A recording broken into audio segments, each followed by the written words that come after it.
The church's one foundation is Jesus Christ, her Lord. She is his new creation by water and the word. From heaven, he came and sought her to be his holy bride. With his own blood, he bought her, and for her life, he died. You may be seated.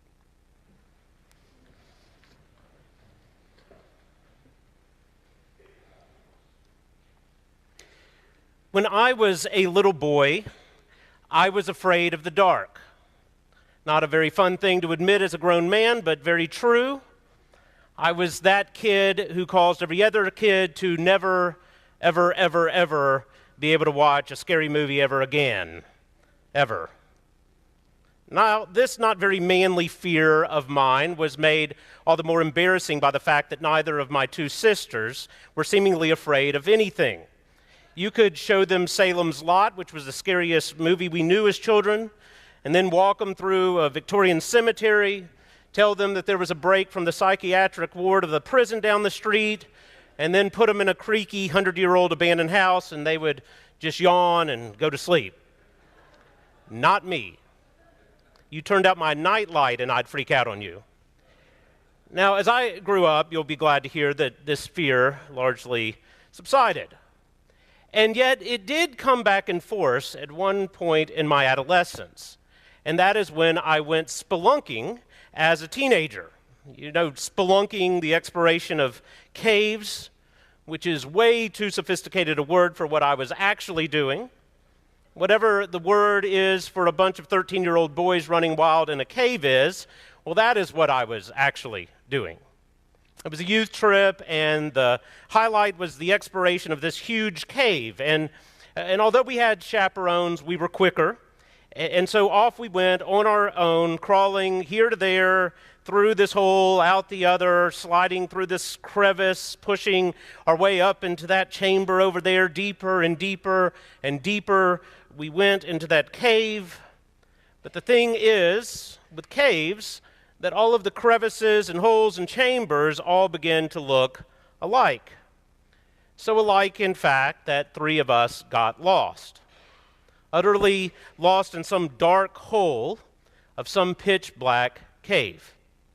We were stuck in the dark. I actually was stuck literally as my back end took on the role of a cork in a champagne bottle while crawling through a hole not quite big enough for me. And this was terrible news for the two boys behind me as my feet were flailing here and there, disturbing a bunch of bats we didn't know were hanging on the ceiling, which at least got me unstuck real fast as those two frantic boys popped me right out like that champagne pork on New Year's. But the sad thing is I didn't pop out into total freedom, just into a new chamber of lostness, into a new cavity of darkness. And it was then that we decided to quit moving. As it seemed the only thing that we were doing was making matters worse, for we had no idea if we were moving toward or from salvation. All we could do really is acknowledge that we were lost in the dark. And what oppressive darkness it was. Suffocating darkness. Darkness that seemed to just own us. And it was then that I found myself once again very much afraid of the dark. And there we sat, helpless, unable to do anything to rescue ourselves. All we could do is sit there and hope for help to come to us. For we knew very well that in that darkness, that the help we needed had to come as a gift to us. That there was nothing in and of ourselves that we could do for ourselves. Well, finally, we heard a voice crying out for us through that darkness, a voice calling our names. And the voice was followed by a light. And with that voice and that light, we knew we were saved. Saved from the dark. And I'll tell you, no campfire beanie weenies ever tasted better than those did that night. because we ate them as men who had tasted salvation. Salvation that came to us by way of a voice and then a light. You've heard it a million times, but Advent is a season of waiting. The church sits in the dark, so to speak, and leans forward to listen for a voice we need to hear. A light that we do not in and of ourselves possess. That's why all of our hymns at this time of year are all about this yearning, this waiting. O come, Emmanuel. Come, thou long expected Jesus. Now, we ought to own the fact that this makes us weird in a world such as ours that waits for nothing. A world that didn't even wait a second for Christmas, just hop right into it the day after Halloween. But in the church, we're different. We're weird. We're not just scrambling forward to the next place and to another crevice of lostness and darkness as though that could ever really get us anywhere. No, we're owning up to a hard truth in Advent because we're recognizing that we have a need whose cure has to come to us from outside of us, that our ultimate salvation is not one that we alone can give ourselves. Now, perhaps it's not that surprising that the world doesn't wait for a voice to shout out or for a light to shine. Because when all you know is darkness, you don't know that you even have need of the light. I mean, consider all the creatures that live the entirety of their lives in total, utter darkness. The darkness of caves, the darkness of the deep. They have eyes, but they don't work. They don't need to work because they don't know light. And we can be like that. Our world can make us like that, so accustomed to the dark that we think that darkness is all there could ever be. We too can have eyes but not see, as Jesus puts it, and thus wait for nothing and hope for nothing, because when you don't know light, you make your home in the dark. But in the church, in Advent, we hold tight, believing that this present darkness is not all there is. And thus we're willing to wait for the light that comes and saves. You know, each and every one of the Gospels begins in the dark. Israel was in the darkness of political oppression, under the brutal occupation of Rome, and if you don't understand that, you really can't understand the gospel context. For them, the light was out. They were people waiting in the dark for light, for a salvation that they knew that they could not give themselves. But before there was light, there was a voice crying out in the darkness, and that voice belonged to John the Baptist. But as I just said, there is this weird phenomenon that happens in the dark. To all of us in the dark, we get used to it. We get overly used to it. We begin to think that darkness is all there could ever be, perhaps even all there should ever be. I mean, you know how it is to get so accustomed to the dark that when someone shines a light on you, you shield your eyes from it.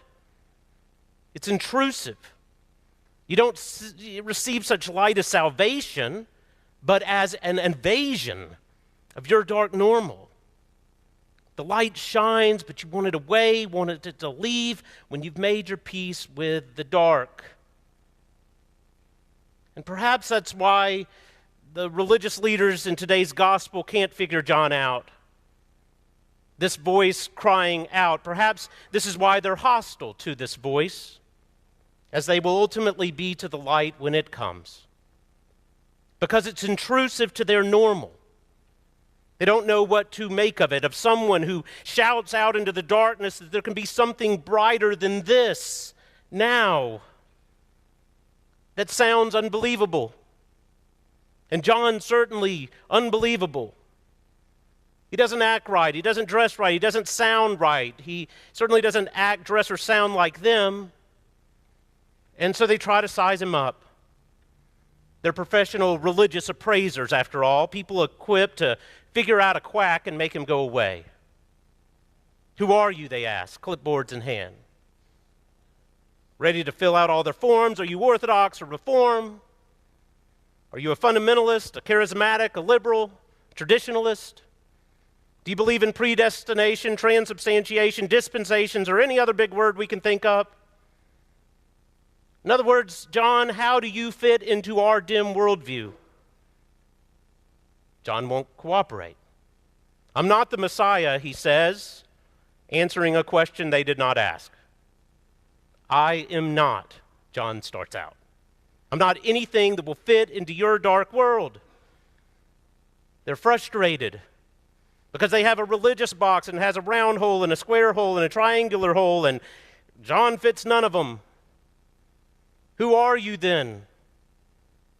Finally, he says, I am the voice crying out in this wilderness. I come as a witness to light. It's the only claim he'll make about himself. He's a voice crying out. He's an alarm clock, a crowing rooster. He's a wake-up call, and that's it. He's a voice that shatters the darkness, that lets you know that the darkness is not all there is. And friends, it's not all there is. And yet here we sit in this dark world, in this dark time, in Advent, waiting. And we hate waiting, which is why the rest of the world just stopped all that and skipped right on to Christmas. But waiting is okay. It's a lot better than settling. I mean, show me someone who's not waiting, not yearning, not leaning forward, not hoping for something more, and I will show you a person with too little hope. A person who has made his home in the dark. 125 years ago tomorrow, our ancestors in the faith decided to not be satisfied. They decided to believe that the darkness is not all there is. And so they decided to build a community that would shout out into the darkness, that would point to the light of God in their dark world, and so they built this church. And through 2 world wars, they kept shouting out in the darkness.